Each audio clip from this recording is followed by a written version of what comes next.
3 simple, easy steps. This won't take you 10 minutes. And then you can go back to sawing. So here's what you need to do. First of all, I have a picture here showing the tools that you need. Here's the picture. On the left-hand side, you can see chainsaw wrench.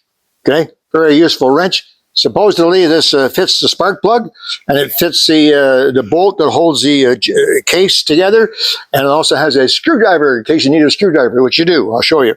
That's what you need. You also need to have a decent flat file. Nice, decent flat file. I'll come to that in a minute.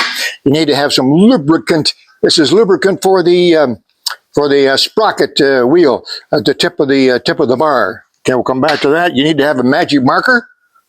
Mine's red, no matter what color it is, and you need to have the proper file. Just check the owner's manual. It'll tell you what size file you need. Okay, that's it.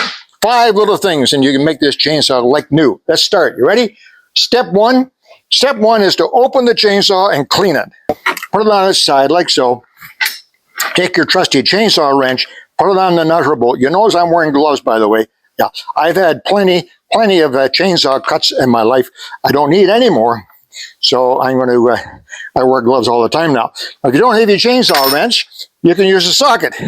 These are just standard sockets. So a 1/2-inch socket. Take that bolt out of there, simply enough. Don't bother loosening the chain. Some people do it. I can't be bothered. Don't lose that nut. Take that nut off. Take off the cover. Whoa! Yeah, no wonder it's not running very well. Now it's very, very easy to slide this back, to loosen it. Take the chain off. Put it off the bar, lift the bar, pull it out, just like that. Take the chain, push it off around the clutch there. Disassemble and clean, okay? Now you can take a look here. Take a look here, Diane, please. You can see here all kinds of sawdust. This isn't terribly serious, but there's actually sawdust inside the clutch, which is not good. You can see it's burning a little bit here. Sawdust all along these surfaces as well. And I'll show you this. Lots of sawdust in here, especially around this brake band. This brake band is important. This brake band is, no, for the safety, shuts down the blade if the saw jumps up and is about to hit you. So all that needs to be cleaned, and as well, the bar needs to be cleaned too. I use compressed air in most cases. It's the quickest and easiest way, so we're going to do this right now.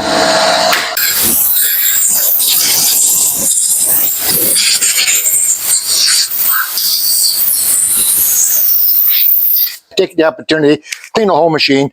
The ventilation ports are very, very important. I did not take the cover off. As I said, we're not doing a complete tune-up. We're making the saw cut well again. All right, so that's all nice and clean. And the cover plate with the brake band is all nice and clean, ready to go. And one thing that you ought to do when you reassemble a chain that bar and chain after being useful is turn the bar over. There's a simple reason for that. You'll notice even on this bar, this bottom edge is quite badly worn. You can see it's red or dark blue from heat. Yes, that's right. It's been used a great deal. This side, not so much. Flip it over each time. That way, it gets worn evenly. Okay? So which way was it? It was like that, so I'm going to flip it over like this. Now, next, another step that isn't in the book, and that is quite important, is to make sure that the groove is smooth. And what happens over time, especially if, as in this case, the bar gets hot because the chain is being pushed too hard, the chain's dull, right? So instead of sharpening it, the person using this particular chainsaw just pushes down harder. It doesn't help, but it does make this hot. In fact, so hot that the edges of the groove get soft. It's steel, why not? And so they start to spread. And you get a little ridge on there. If you take your fingernail and run along, you'll run into a little ridge right at the edge. Take that ridge off. Just with a flat file, just go along like this. That edge right there. Now watch what happens as I go along with the file. See the shiny edge now? That's because there was a slightly raised lip right there. Very slightly. This one isn't too bad. Take that off. So the bar is flat from edge to edge. Just like that. Just takes a second. You can see it. You can see it with this one here. You see that raised, that shiny part? So I just shaved off. Okay, that's done. Next with the bar again, let's lubricate the darn thing. To lubricate those, take a chainsaw bar tip lubricator. There's an ingenious name, eh? This is a lubricator for a chainsaw bar tip. It's called the chainsaw bar tip lubricator. And you'll find a small hole at the very tip. Push down like that. And it squirts grease. Oh, came out the other side. So that one's really good. Give it a half spin and another little shot. And now your bar tip is lubricated. Just that easy. Okay? So we're on to step 2. This is a reassembly and adjust. Take the tip of your chainsaw tool and just run along the groove. Like that. So put your bar back in there. We're on to reassembly and adjust now. Oh, that like that. Now put your cover on.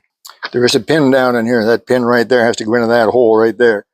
So you may have to play with it just a little bit. Slide the bar back and forth a little bit. If it won't go in there easily, then loosen the adjustment just a little bit.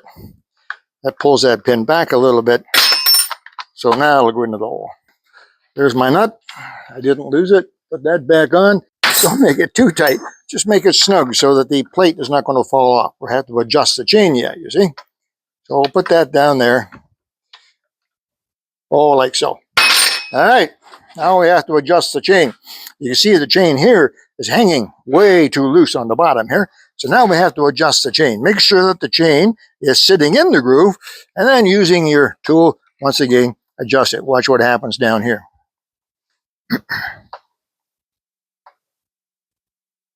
As I turn it, see how the chain goes up and into the groove. Pull it.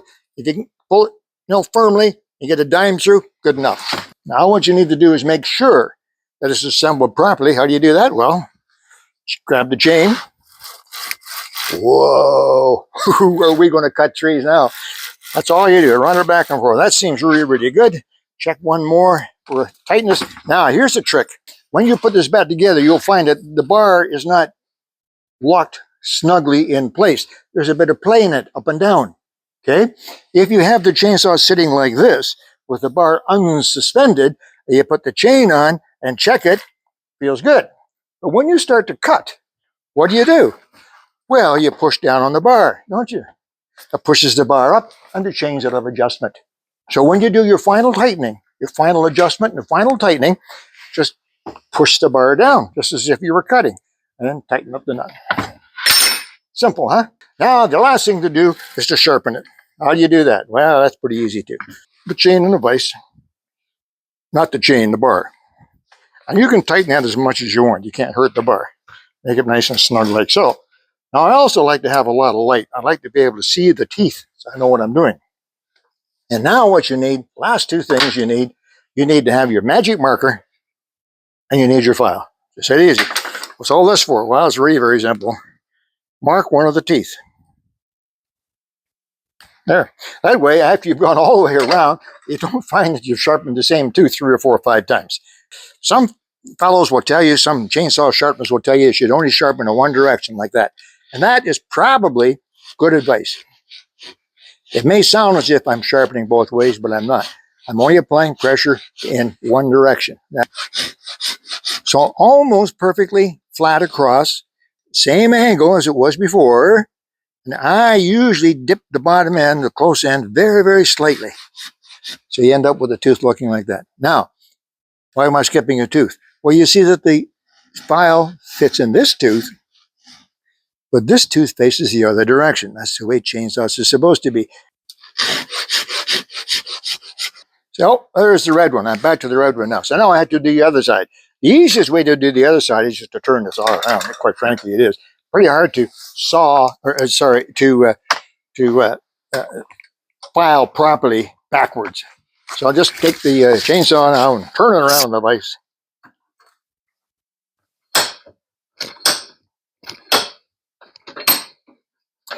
You've got your red mark on there, so you don't need to, you know where you're going to start and stop.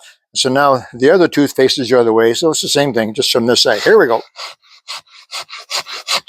Okay, so we're done all the way around. Every tooth has been sharpened. So all I do now usually is just quickly check before I give it back to whoever's doing the cutting. Whoa, running smoothly. Quickly check on fuel. I love these Snap caps, yeah, got fuel. And check the bar oil as well. It also has a snap cap on it, which is really handy. If you don't know what a snap cap is, it's simply a cap that you don't have to use a tool to open it. Clips up and gives you a nice broad hand. Yeah, lots of oil too. Ready to go. Once again, 3 steps. Open it and clean it. Okay? And then reassemble it, put the bar and the chain back in together with those few tips I mentioned about. Reassemble it, adjust the chain, then lubricate the tip and sharpen it. It's easy. 3 steps. There you go. Ready for cutting. Okay, take care. ALEC Peirce at the ranch. I'm going into the bush.